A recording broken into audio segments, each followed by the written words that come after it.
Hello students, I hope you all are doing great. I am Monica Ahlawat. Welcome to my channel Level Up Psychology.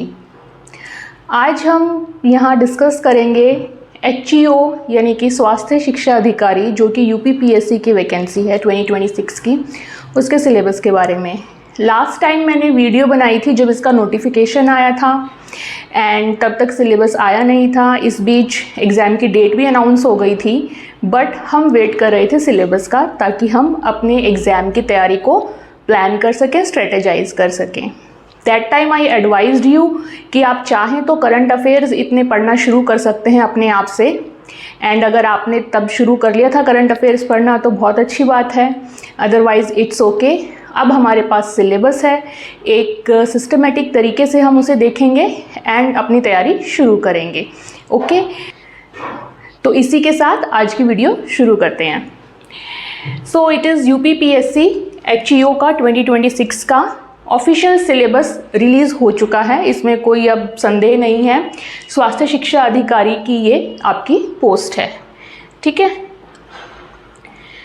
अब क्योंकि काफ़ी time हो गया है हमें इस चीज़ के बारे में बात किए हुए, जब नोटिफिकेशन आया था तभी मैंने इसके बारे में बात की थी एंड बीच में आई थिंक जब डेट आई थी एग्ज़ाम की तो वो मैंने आपको बताई थी कि ये डेट आई है, तो इस बीच कोई ज़्यादा कनेक्ट नहीं हो पाया इस पोस्ट से रिलेटेड। सो एक बारी सिलेबस पे जंप करने से पहले मैं आपको रिमाइंड कराना चाहती हूँ कि ये वैकेंसी किस चीज़ के बारे में थी, ठीक है। थोड़ा सा आपको भी रिफ़्रेश हो जाएगा कि आपने किस चीज़ के लिए फॉर्म भरा था, ठीक है। सो ये स्वास्थ्य शिक्षा अधिकारी की आपकी वैकेंसीज़ हैं, ये ग्रुप बी गैजेटेड ऑफिसर की वैकेंसीज़ हैं आपकी, ओके। एंड यहाँ पे सबसे इम्पॉर्टेंट बात मैं फिर से याद दिलाना चाह रही हूँ, अगर आप लोग भूल चुके हैं तो फीमेल्स के लिए 44 सीट्स अलग से रिजर्व्ड हैं, ठीक है। So all the girls, all the females, please इसकी तैयारी शुरू करें, आपके लिए बहुत अच्छा मौका है, ठीक है। इसके अलावा और क्या मेन चीज़ थी कि यहाँ पे आपका स्क्रीनिंग टेस्ट होगा एंड इंटरव्यू होगा, ये भी नोटिफिकेशन में हमने पढ़ा था। स्क्रीनिंग टेस्ट प्लस इंटरव्यू होना है यहाँ पे आपका, ठीक है। स्क्रीनिंग टेस्ट आपका एक क्वालिफाइंग नेचर का एग्ज़ाम होगा, ठीक है। उसको क्वालिफाई करने के बाद ही आप इंटरव्यू दे पाएंगे, ठीक है। लेकिन इसका मतलब ये नहीं है कि जस्ट उसको क्वालिफाई करना है एंड उसके जो मार्क्स है वो बाद में नहीं चाहिएंगे आपको, मार्क्स उसके जुड़ेंगे, ठीक है। लेकिन इंटरव्यू सिर्फ वो ही दे पाएंगे जो कि स्क्रीनिंग टेस्ट को क्वालिफाई कर पाएंगे। तो स्क्रीनिंग टेस्ट आपका क्वालिफाइंग भी है, क्वालिफाइंग नेचर का भी है एंड साथ में उसके मार्क्स भी ऐड होंगे, ठीक है। मार्क्स का जो उन्होंने क्राइटेरिया दिया था वो ये दिया था नोटिफिकेशन में कि स्क्रीनिंग टेस्ट आपका 75% की वेटेज लेगा टोटल मार्क्स में जो भी जुड़ेंगे, यानी कि स्क्रीनिंग टेस्ट के जो मार्क्स आएंगे उससे 75% निकाल के आपके टोटल में मार्क्स लगेंगे। इंटरव्यू में आपके जितने भी मार्क्स आएंगे उसका 25% लगेगा आपके टोटल में, जो कि मेरिट लिस्ट बनेगी जिसके आधार पे, ठीक है। ये था। एंड एक चीज़ यहाँ पे क्वालिफाइंग के लिए भी एक चीज़ मेंशन थी कि इन्होंने मिनिमम एफिशिएंसी का क्राइटेरिया दिया था, अगर आपको याद हो तो। मिनिमम एफिशिएंसी क्राइटेरिया यानी कि वही फिल्टर आउट करना कि कैसे क्वालिफाई मार्क्स किस हिसाब से आ रहे हैं।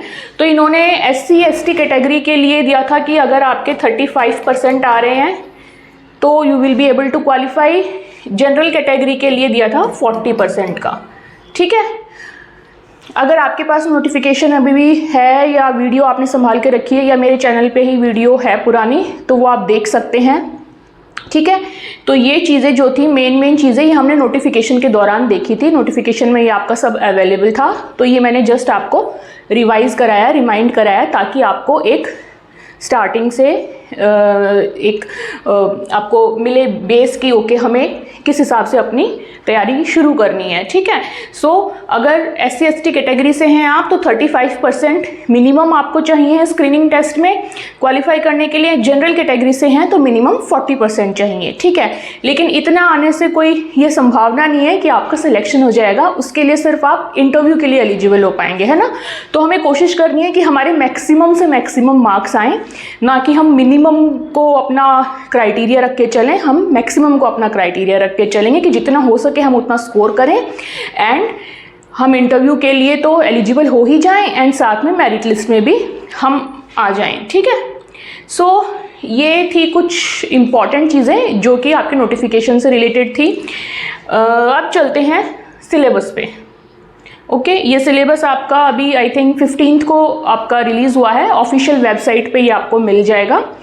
ओके, सो स्वास्थ्य शिक्षा अधिकारी स्क्रीनिंग की परीक्षा ये कब होनी है आपकी?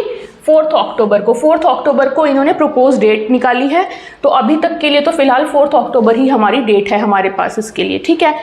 ये एग्ज़ाम ड्यूरेशन कितना है आपका? 2 घंटे का होगा। ओके, एंड इसमें टोटल आपके क्वेश्चन आएंगे 150 क्वेश्चंस आएंगे वस्तुनिष्ठ प्रकारक, यानी कि जिसमें कि मल्टीपल चॉइस होते हैं, बहुविकल्पीय। बहुविकल्पीय मीन्स मल्टीपल चॉइस क्वेश्चंस आएंगे आपके। ओके, जो ऑब्जेक्टिव क्वेश्चंस होते हैं जिसमें मल्टीपल चॉइसेस दी होती हैं, आपको सेलेक्ट करना होता है। तो हर एक क्वेश्चन जो है वो 3 मार्क्स का रहेगा एंड 1/3 आपकी नेगेटिव मार्किंग रहेगी। ओके, तो हमें ये ध्यान में रख के चलना है कि हमारे एग्जाम में नेगेटिव मार्किंग भी है। Okay, so it's the same thing. 150 का objective type multiple choice questions रहेंगे, 1/3 नेगेटिव मार्किंग रहेगी, 3 नंबर का आपका 3 मार्क्स का ईच क्वेश्चन रहेगा, ठीक है। अब कैसे हमारा स्क्रीनिंग टेस्ट 2 पार्ट्स में डिवाइड होगा। फर्स्ट इज योर सामान्य अध्ययन यानी कि जनरल स्टडीज़, उसमें again objective type multiple choice question ही रहेंगे। टोटल क्वेश्चन कितने पूछे जाएंगे? 50, एंड क्योंकि हर क्वेश्चन 3 नंबर का है तो टोटल हमारे इसमें कितने मार्क्स के हो गए? 150 मार्क्स का ये हो गया हमारा फर्स्ट पार्ट स्क्रीनिंग टेस्ट का, ठीक है। अब सेकंड पार्ट क्या है हमारा स्क्रीनिंग टेस्ट का? सामाजिक विज्ञान विषयक ज्ञान, ठीक है।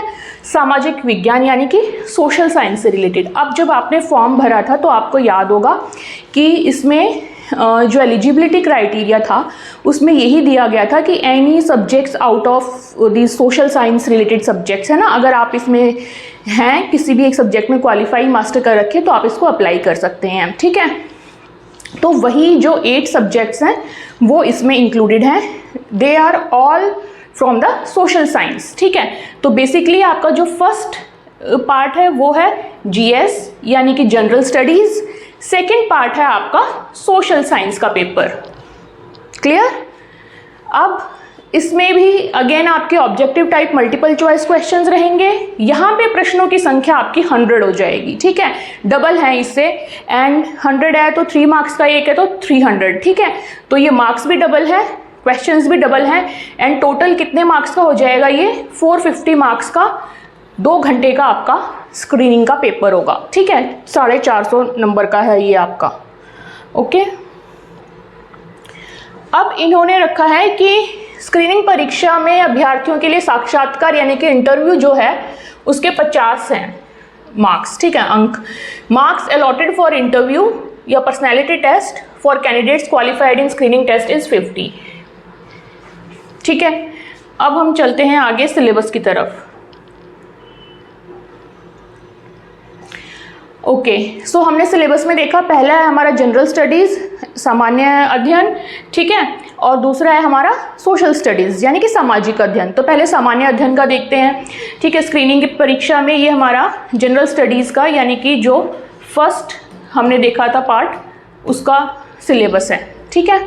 सो यहाँ पे जनरल स्टडीज़ जैसे आपने अभी आज तक भी आप मास्टर्स कर चुके हैं, इस एग्ज़ाम के लिए masters is the eligibility criteria, तो आपने कहीं ना कहीं तो अपनी लाइफ में अभी तक कोई ना कोई कॉम्पिटिटिव एग्ज़ाम दिया ही होगा, है ना। तो जनरल स्टडीज़ से आपका पाला पड़ा ही होगा, तो यू माइट ऑलरेडी नो कि जनरल स्टडीज़ के टॉपिक्स किस टाइप के होते हैं, ठीक है। इसीलिए मैंने लास्ट टाइम आपको कहा था कि आप करंट अफेयर्स देखना शुरू कर सकते हैं अपने आप से, ठीक है। सो यहाँ पे क्या है? History of India and Indian national movement, ठीक है। अब अच्छी बात यह है कि इन्होंने ऐसे वेग नहीं बनाया है सिलेबस, इन्होंने बहुत अच्छे से टॉपिक वाइज आपको दिया है। तो आपको इतना भटकने की ज़रूरत नहीं है कि हिस्ट्री आएगी तो मैं हिस्ट्री में क्या क्या पढ़ूँ, नो, बहुत इन्होंने टू द पॉइंट इन्होंने सब कुछ लिखा है। जैसे एंशियंट हिस्ट्री की बात करें तो उसमें हड़प्पा कल्चर, वैदिक कल्चर, इन सब की बात हुई है, ठीक है। फिर मेडिवियल टाइम में आएगा, मॉडर्न हिस्ट्री आएगी, थोड़े थोड़े इन्होंने सब्जेक्ट जो है फ्रीडम मूवमेंट ऑफ इंडिया, इस टाइप से इन्होंने बीच बीच में से कुछ कुछ टॉपिक्स निकाल के दिए हैं। तो हमें सिर्फ उन्हीं पे आपको फोकस करना है, ठीक है। नेक्स्ट है, हाँ, तो ये साथ के साथ, क्योंकि ये बाइलिंगुअल पेपर आएगा, इंग्लिश में भी आएगा, हिंदी में भी आएगा, तो सिलेबस को मैंने साथ के साथ आपको यहाँ पे इजी करने के लिए इंग्लिश एंड हिंदी के टॉपिक्स साथ के साथ रखे हैं, ठीक है। सो भारत का इतिहास एवं भारतीय स्वाधीनता संग्राम, सिर्फ ये टॉपिक्स आपको करने हैं। हड़प्पा संस्कृति, वैदिक संस्कृति, जैन एवं बौद्ध धर्म, मौर्य वंश, मुगल साम्राज्य और भारत का स्वतंत्रता आंदोलन, ठीक है। हालांकि कम नहीं है, ये भी काफ़ी हैं टॉपिक्स, बट स्टिल एक होता है कि आपको सिर्फ बोल दिया जाए कि हिस्ट्री आएगी, एंड एक आपको ये बोल दिया जाए कि ये टॉपिक्स आएंगे हिस्ट्री से रिलेटेड। तो इन दोनों चीज़ों में बहुत फ़र्क है। आप काफ़ी हद तक अपने स्टडीज़ को प्लान कर सकते हैं, स्ट्रेटेजाइज कर सकते हैं। आप अगर कोई टॉपिक छूट भी रहा है तो एटलीस्ट यू नो कि ठीक है, मेरा ये वाला टॉपिक पक्का हो गया है, तो इससे रिलेटेड तो कोई क्वेश्चन आएगा तो I will be able to do it, है ना। तो इस तरीके से ये बहुत हेल्प करने वाला है सिलेबस आपको। नेक्स्ट है हमारा इंडियन एंड वर्ल्ड ज्योग्राफी, ठीक है। इंडिया की भी एंड इंटरनेशनल वर्ल्ड ज्योग्राफी भी हमारी सिलेबस में है, ठीक है। तो पहले तो है general physical and cultural geography की बात। इंडिया के केस में मिनरल्स, डिफरेंट रिसोर्सेज, ट्रांसपोर्टेशन, ठीक है। फिर उसके बाद अर्बनाइजेशन, जो पोर्ट्स होते हैं हमारे, बंदरगाह वगैरह, एनवायरनमेंट, पॉल्यूशन से related, import export, general geographical introduction of Uttar Pradesh. यहाँ पे हमारा उत्तर प्रदेश से रिलेटेड आ गया है टॉपिक, आप देख सकते हैं, ठीक है। उत्तर प्रदेश का ज्योग्राफिकल इंट्रोडक्शन हमें पता होना चाहिए। अब वो कैसे, वो सेम टॉपिक्स जैसे जो कि हम यहाँ पे पढ़ रहे हैं इंडियन कॉन्टेक्स्ट में, वैसे ही हमें उत्तर प्रदेश के कॉन्टेक्स्ट में पढ़ने होंगे, ठीक है। एंड वर्ल्ड ज्योग्राफी में फिर क्या, फिर से वही physical geography, solar system, lithosphere, atmosphere, वो जो हमारी लेयर्स होती हैं, hydrosphere, biosphere, human and economic geography, environment and sustainable development, ठीक। जहाँ तक मेरे को दिख रहा है सिलेबस, 10th क्लास से ऊपर का सिलेबस इन्होंने नहीं दिया है। ये टॉपिक्स सारे आप ऑलमोस्ट 10th क्लास तक ये आप पढ़ चुके होते हैं, इफ़ यू रिमेंबर ऑल्सो, ठीक है। तो ये टॉपिक्स जो हैं ये एक्चुअली हर एक स्टूडेंट ने पढ़े होंगे, चाहे उसकी स्ट्रीम अब कुछ भी रही हो, ठीक है। भारत एवं विश्व का भूगोल, वही चीज़ें हैं जो हमने अभी पढ़ी। पहले भारत के बारे में पढ़नी है थोड़ी सी, फिर उत्तर प्रदेश के बारे में पढ़नी है वही चीज़ें, फिर हमें थोड़ा सा ये जो वायुमंडल के जो भी आपकी लेयर्स होती हैं वो पढ़नी है, एंड हमें विश्व के भूगोल के बारे में पढ़ना है, ठीक है। देन इसमें थर्ड यूनिट है आपकी Indian political system and Indian constitution, ठीक है। तो ये तो सबसे अहम चीज़ है। आप किसी भी पब्लिक सर्विस एग्ज़ाम के लिए जाएं तो आपको, जब आप एक पब्लिक सर्वेंट बन रहे हैं, आप किसी स्टेट को सर्व कर रहे हैं as a public servant, as a officer, तो वहाँ पे आपको कॉन्स्टिट्यूशन के बारे में तो नॉलेज होनी ही चाहिए, है ना, या पॉलिटिकल सिस्टम के बारे में, पॉलिसीज़ के बारे में, इन सब चीज़ों के बारे में, ठीक है। तो यहाँ पे भी बहुत टू द पॉइंट उन्होंने दिया है। Constitution of India most important, federal system, Indian political system, constitutional and statutory bodies, local self governance in India, political system of Uttar Pradesh, ठीक है। फिर से हमारा यहाँ पे उत्तर प्रदेश का कॉन्टेक्स्ट आ गया, ठीक है। अब आपको समझ आ रहा होगा अभी तक हमने उत्तर प्रदेश के बारे में क्या क्या देख लिया। उत्तर प्रदेश की ज्योग्राफी हमें आनी चाहिए, हमें उत्तर प्रदेश के पॉलिटिकल सिस्टम के बारे में भी पता होना चाहिए, ठीक है। तो ये स्पेसिफिक टॉपिक्स हैं जो कि उत्तर प्रदेश से रिलेटेड है। इंडिया के कॉन्टेक्स्ट में तो पढ़ने ही पढ़ने हैं, साथ में थोड़ा थोड़ा उसका उत्तर प्रदेश का भी, यूपी का भी आपको पढ़ना है, ठीक है। फिर वही चीज़ हिंदी में है, भारतीय राजनीतिक व्यवस्था एवं भारतीय संविधान के बारे में, एंड उत्तर प्रदेश की राजनीतिक व्यवस्था के बारे में, ठीक है। इसमें थोड़ी सी आपकी जो हिस्टोरिकल रही है चीज़ वो आ जाएंगी, एंड करंट की भी आ जाएगी कि करंट में क्या किस हिसाब से राजनीतिक व्यवस्था है, ओके। देन है आपका इंडियन सोसाइटी एंड इकोनॉमी, ठीक। अब इसमें क्या रहेगा, issues and challenges of Indian society, Indian society के क्या इश्यूज एंड चैलेंजेस हैं, मॉडर्नाइजेशन जो भी हमारा औद्योगिकरण हुआ था, इंडस्ट्रियलाइजेशन, अर्बनाइजेशन, ग्लोबलाइजेशन, ठीक है, जो भी इकोनॉमिक्स से रिलेटेड चीज़ें हैं वो सारी यहाँ आ जाएंगी। Approaches to economy, economic reforms जो हुए हैं इंडिपेंडेंस के बाद से, policies, welfare measures for different sections, अब यहाँ पे हेल्थ से रिलेटेड आ जाएगा, ठीक है, aspects of health, disease and sanitation, state and health care, human ecology, human development and sustainable development, environmental movement and concerns, ठीक है।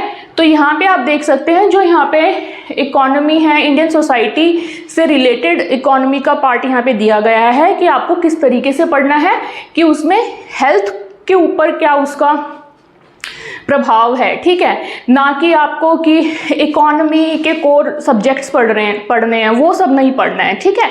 सो यहाँ पे मेनली जो है कैसे हेल्थ से रिलेटेड है, इकोनॉमी का क्या प्रभाव पड़ता है एंड पोस्ट इंडिपेंडेंस कैसे हमें चीज़ें देखने को मिली हैं, ओके। अब ये आपको पता ही होगा कि जैसी भी किसी की इकोनॉमिक स्थिति रहती है, ठीक है, तो उसके हिसाब से वहाँ के एरिया की साफ सफाई, सैनिटेशन, हेल्थ, ये सब भी डिपेंड करती है, राइट। तो वो सब चीज़ें यहाँ पे पढ़नी होंगी। अगेन फिर से वही भारतीय समाज एवं अर्थव्यवस्था, जो भी मुद्दे एवं चुनौतियाँ हैं, आधुनिकीकरण, औद्योगिकरण, नागरिकीकरण एवं भूमंडलीकरण से रिलेटेड, ठीक है। सो बेसिकली अर्थव्यवस्था को आपको समाज के कॉन्टेक्स्ट में पढ़ना है, सीधी सी बात ये है, ठीक है। देन है करंट अफेयर्स, जो मैंने आपको शुरू में बोला था, current affairs of national and international importance along with sports, ठीक है। ये तो आप चाहे कोई भी एग्जाम उठा के देख लो, उसमें यही स्टेटमेंट रहती है करंट अफेयर्स को लेके कि national and international topics with sports, ठीक है। सो अंतर्राष्ट्रीय महत्व की समसामयिक घटनाएं, ये आपका टोटल जीके टाइप पार्ट है, स्ट्रेट फॉरवर्ड क्वेश्चंस इसमें बनते हैं, ठीक है। तो ये तो आप अगर आपने शुरू में थोड़ा सा ध्यान दिया हो मेरी बात पे, आपने तब शुरू कर दिया हो तो अच्छा है, नहीं तो अभी भी अपने आप से ये टॉपिक्स शुरू कर दो, ठीक है। करंट अफेयर्स के न्यूज़पेपर रीडिंग करो, कुछ मैगजीन्स देखो, है ना। तो ये चीज़ें आप, और आजकल तो डिजिटल न्यूज़ भी आप सब्सक्राइब कर सकते हैं, तो उस हिसाब से भी आप करंट अफेयर्स से आप रूबरू हो सकते हैं, ठीक है। देन है इंडियन एग्रीकल्चर, अब थोड़ा सा पार्ट है यहाँ पे इंडियन एग्रीकल्चर का भी इंक्लूडेड है। Production technology of major crops in India, integrated pest management, agricultural products and its marketing, ठीक है, ज़्यादा नहीं है, थोड़ा ही है। प्रमुख फसलों के उत्पादन की तकनीक, एकीकृत नाशीजीय प्रबंधन, IPM, कृषि उत्पाद एवं उनके विपणन, ठीक है, उनकी मार्केटिंग कैसे होती है ये यहाँ पे देखना है। देन है आपका जनरल साइंस, इसमें अगेन मेंशन है class up to 10th level, 10th level तक की साइंसेस, ज़्यादा नहीं है इसमें, ठीक है। Nutrition, digestion, we all know this, nutritional deficiency, vitamin minerals की डेफिशिएंसी से क्या हो जाता है वो सब है इसमें। डिजीज कॉज्ड बाय बैक्टीरिया या viruses, photosynthesis, medicinal plants, DNA, RNA units, measurements, तो इसमें कोई भी टॉपिक, ये एलिमेंट्स, मॉलिक्यूल्स, एटम्स या आइसोटोप्स, ये सब हैं, इसमें कोई भी टॉपिक ऐसा नहीं है कि जो बहुत ही टफ हो या आप ना कर पाएँ, ये सारा 10th क्लास तक का है, उससे ज़्यादा का नहीं है बिल्कुल भी। इनफैक्ट मुझे अभी तक इसमें फर्स्ट वाले पार्ट में जो है 10th क्लास से ऊपर का कोई टॉपिक लगा नहीं है, ठीक है। Elementary maths up to class 10th level, इसमें अगेन मैथ्स में आपका 10th लेवल तक का ही मैथ्स है। रियल नंबर्स हैं, फंडामेंटल थ्योरम है, polynomials, linear equations of two variables, ये सब है, ठीक है। सरफेस एरिया, वॉल्यूम्स वगैरह निकालना, तो ये मैथ्स भी ऑल्सो 10वीं क्लास तक का ही है आपका। एंड उसके बाद है कम्युनिटी मेडिसिन, ठीक है। सो ये आपका एक तरीके से हेल्थ केयर में आपका जनरल नॉलेज से रिलेटेड चीज़ है, ठीक है। नेशनल हेल्थ मिशन NHM के बारे में पढ़ना है यहाँ पे। National health programmes in India, India में जो जो नेशनल हेल्थ के प्रोग्राम्स चल रहे हैं उनके बारे में आपको पता होना चाहिए। Health education and behavioural change, BCC, behavioural change communication, ठीक है। Community mobilisation and resource mobilisation. Okay, so इन चीज़ों के बारे में पता होना चाहिए। ओके, तो यहाँ पे हमारा समाप्त होता है जनरल स्टडीज़, सामान्य अध्ययन। क्या सामान्य अध्ययन में अगर आप देखें तो यहाँ पे आपके जो टॉपिक्स थे वो सारे आपके 10th क्लास के लेवल तक के थे, एंड उसमें बेसिकली आपको इंडिया के कॉन्टेक्स्ट में करना है, जो चीज़ वर्ल्ड के से रिलेटेड है वो वर्ल्ड के कॉन्टेक्स्ट में भी करनी है, एंड साथ में थोड़ी थोड़ी उत्तर प्रदेश के कॉन्टेक्स्ट में भी करनी है। ओके, उसके अलावा आपको करंट अफेयर्स करना है, 10th लेवल तक के ही मैथ साइंस करने हैं, और ये जो लास्ट वाला आपका कम्युनिटी हेल्थ वाला जो टॉपिक था ये करना है आपको, ठीक है, कम्युनिटी मेडिसिन वाला। तो ये आपका जनरल स्टडीज़ का है, ठीक है। देन है आपका social science related knowledge. Social science में हमारे टोटल 8 सब्जेक्ट्स इंक्लूडेड हैं, एंड यहाँ पे भी अगेन इन्होंने थोड़े थोड़े टॉपिक्स दिए हैं, ठीक है। तो टू द पॉइंट आपको सिर्फ उन्हीं पे फोकस करना है। अब यहाँ पे 8 सब्जेक्ट्स हैं, तो ऑफ कोर्स आपका स्पेशलाइजेशन हर किसी का अपना अलग अलग फील्ड में होगा। तो जाहिर सी बात है कि आप एक सब्जेक्ट की तो आपको नॉलेज पूरी है। इनफैक्ट मैंने सिलेबस देखा है तो कम से कम एक सब्जेक्ट जिसने पढ़ा है इनमें से उसको कम से कम 2-3 सब्जेक्ट्स की तो उसमें से आराम से नॉलेज मिल जाएगी, ठीक है। क्योंकि ये सब्जेक्ट्स ऐसा नहीं है कि हमने अगर साइकोलॉजी पढ़ी तो उसमें सिर्फ साइकोलॉजी पढ़ रहे हैं। Psychology in it self is a related field, inter related field, ठीक है। तो उसमें हम सोशल साइकोलॉजी भी पढ़ते हैं, थोड़ा सा हम सोशियोलॉजी का पार्ट भी पढ़ते हैं, है ना। तो इस तरीके से हम थोड़ी सी हम इकोनॉमिक चीज़ें भी पढ़ते हैं। तो बहुत सारी चीज़ें, टॉपिक्स जो है ना वो इस तरीके से हैं कि आपने भले ही अगर आप सपोज सोशियोलॉजी में आपकी मास्टर्स है तो बाकी के जो सब्जेक्ट्स हैं उनमें भी कुछ टॉपिक्स ऐसे हैं जो कि आपने इंटर रिलेटेड अपने सब्जेक्ट्स में कहीं ना कहीं पढ़े होंगे, ओके। एंड नहीं भी पढ़े होंगे तो भी कोई ऐसी उसमें इतना टेंशन वाली बात नहीं है, क्योंकि बहुत कॉमन बैकग्राउंड पे लेके इन्होंने टॉपिक्स यहाँ पे दिए हैं। ऐसा नहीं है कि बहुत कोर टॉपिक्स उठा के दिए हैं कि जो कि सिर्फ एक सब्जेक्ट स्पेसिफिक पोस्ट ग्रेजुएट बच्चे को ही पता होंगे या से रिसर्च स्कॉलर को पता होंगे, ऐसा नहीं है।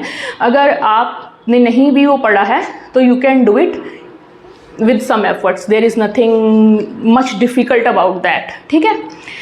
सो सबसे पहले है हमारा सोशियोलॉजी। सोशियोलॉजी में भी यहाँ पे भी टॉपिक्स वही हैं जो कि कॉमन टॉपिक्स हैं, ठीक है। चाहे आप किसी भी फील्ड के हो आपको उनकी नॉलेज होनी चाहिए, ठीक है। हेल्थ का मीनिंग, थ्योरेटिकल डायमेंशंस, हमें कॉन्फ्लिक्ट, फंक्शनल एंड इंटरेक्शनिस्ट, ठीक है। हेल्थ इन इंडिया, अब इंडिया के कॉन्टेक्स्ट में हेल्थ हमें जाननी है, रूरल में कैसी होती है, अर्बन में कैसी होती है, क्या गैप है रूरल एंड अर्बन की हेल्थ सिस्टम में, ठीक है। Nutrition, malnutrition, poverty, sanitation problems, तो ये बहुत ही कॉमन टॉपिक्स हैं, है ना। Social dimensions of health, social factors of health, economic status, rich versus poor, health and culture, food की habits, hygiene practices, beliefs and behaviour about diseases, social responsibility क्या बनती है हमारी बीमारियों के तरफ, ठीक है। एंड सोशल जो प्रिजुडिसेस होते हैं, ठीक है, वो कुछ डिजीज़ को लेके, जैसे HIV हो गई, एड्स हो गया, कैंसर हो गया, इनको लेके लोगों में होते हैं ना कुछ सोशल टैबूज़, तो वो हमें यहाँ पढ़ना है, ठीक है। फिर हमारी हेल्थ की इनइक्वालिटीज़, क्लास में कितनी इनइक्वालिटी है, upper class, middle class, lower class की हेल्थ कैसे डिफ़र करती है, जेंडर के बेसिस पे हेल्थ कैसे डिफ़र करती है, कास्ट के बेसिस पे किस हिसाब से होता है ये सब, गवर्नमेंट की पॉलिसीज़ क्या है रिलेटेड टू हेल्थ, जैसे आपने सुना होगा आयुष्मान भारत वगैरह के बारे में, है ना। तो ये सब हमें और उनका क्या हमारी कम्युनिटी पे असर पड़ता है, ये सब हमें यहाँ पे पढ़ना है, ठीक है। तो इसमें मुझे नहीं लगता कि आपको कोई भी टॉपिक ऐसा लगा होगा, बेशक आप सोशियोलॉजी बैकग्राउंड से हैं या नहीं, सुन के आपको कोई भी टॉपिक ऐसा नहीं लगा होगा कि जिसे आप पढ़ नहीं पाएंगे, है ना, जो कि एक हिंड्रेंस की तरह आपके पास आ रहा होगा। नो, बहुत कॉमन चीज़ है ना। यही चीज़ यहाँ पे आपकी समाज शास्त्र हिंदी में दिया हुआ है, ठीक है। देन है आपका एंथ्रोपोलॉजी। एंथ्रोपोलॉजी क्या, मानव विज्ञान, ठीक है। जो हम ह्यूमन बीइंग हैं, हमारी साइंस है ये बेसिकली, ठीक है। सो इसमें क्या आता है आपका मानव विज्ञान और सामाजिक विज्ञान में इसकी सार्थकता एवं महत्व, ठीक। मानव विविधता, जनजातियाँ, क्या डिफरेंसेस आते हैं, ह्यूमन वेरिएशन में कि कोई गांव में रह रहा है, कोई शहर में रह रहा है, ठीक है। ग्रामीण और शहरी जनसंख्या, जन स्वास्थ्य परिभाषा, मापदंड, मानव रोग और स्वास्थ्य, ठीक है। तो हेल्थ से रिलेटेड चीज़ें एंड इस टाइप की चीज़ें जहाँ से कि आप को डेटा मिल सकता हो, ठीक है। अब कल को आप हेल्थ एजुकेशन ऑफिसर बनेंगे, स्वास्थ्य शिक्षा अधिकारी बनेंगे, तो आप डेटा पे भी काम करेंगे ना। तो डेटा आपको चाहिएगा, तो कैसे चाहिएगा? जब आपको इन चीज़ों की नॉलेज होगी कि ओके अर्बन लोगों का मुझे इस टाइप का डेटा चाहिए, ताकि मेरे को समझ हो पाए कि यहाँ पे कैसी हेल्थ कंडीशंस हैं, कैसी हाइजीन कंडीशंस हैं, रूरल में क्या चल रहा है, वो सब चीज़ें, है ना। तो उन चीज़ों के लिए इस तरीके से आपको नॉलेज होनी ज़रूरी है। फिर जो ब्लड ग्रुप्स की बात होती है वो सब, ठीक है। तो ये आपकी ह्यूमन एंथ्रोपोलॉजी हो गई। देन है साइकोलॉजी, ठीक है। साइकोलॉजी में भी आपके जो पहले तो थोड़ा सा स्कोप पढ़ना है, मीनिंग, मेथड्स, जनरल साइकोलॉजी के टॉपिक्स हैं आपके, हेरिडिटी, एनवायरनमेंट से रिलेटेड, हमारी जो कंडीशनिंग होती है, क्लासिकल एंड इंस्ट्रूमेंटल कंडीशनिंग, वो।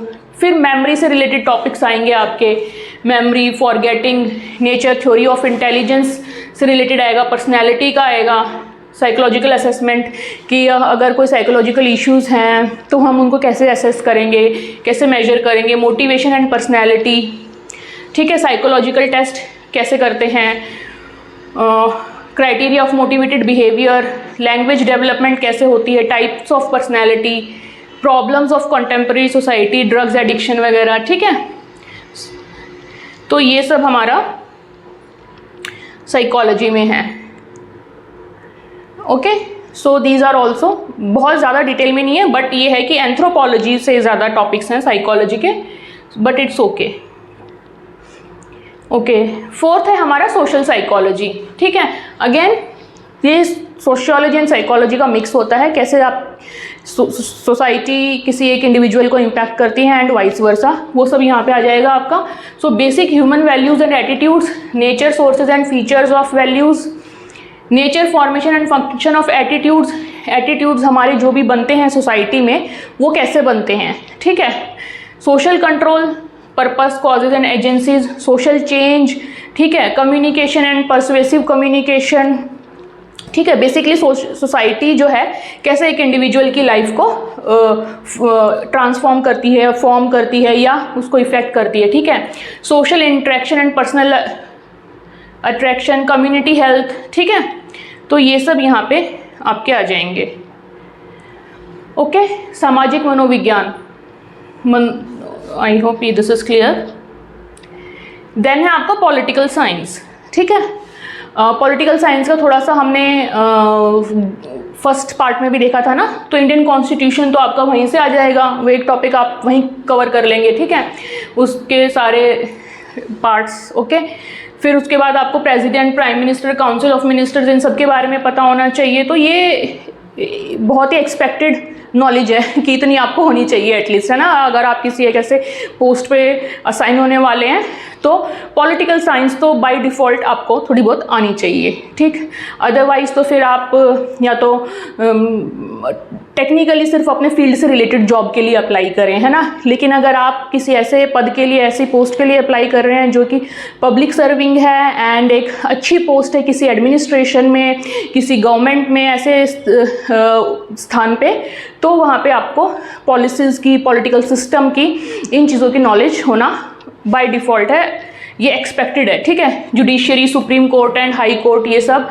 Okay, and most of the topics आप इसमें पहले ही कर चुके होंगे फर्स्ट पार्ट में भी, so this is good. Then है हमारा राजनीतिक विज्ञान, ठीक है, वही है, ठीक है, जो हमने अभी देखा पॉलिटिकल साइंस। ओके, उसके बाद है ज्योग्राफी।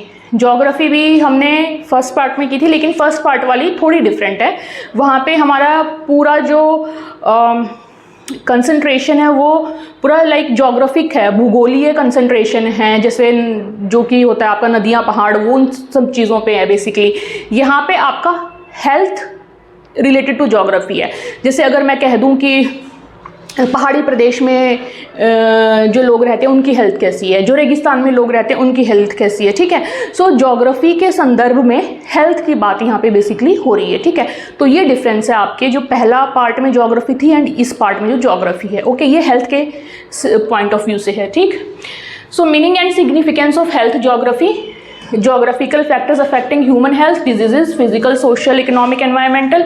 अब कहीं पे बहुत ज़्यादा बारिश हो रही है तो वहाँ पे क्या हेल्थ के इश्यूज आ सकते हैं, है ना।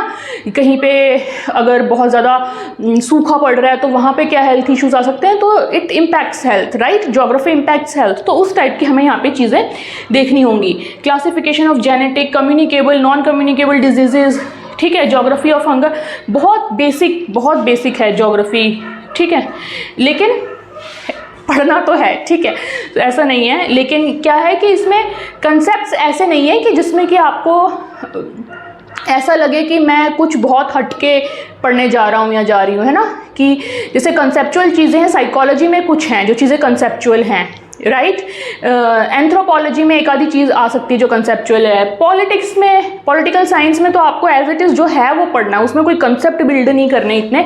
एंड ज्योग्राफी में भी आपको यहाँ पे कुछ ऐसे वो नहीं है कि कंसेप्ट बिल्डिंग है, यहाँ पे भी एक तरीके से आपको सिचुएशन को, डेटा को समझना है कि क्या चीज़ है, ठीक है।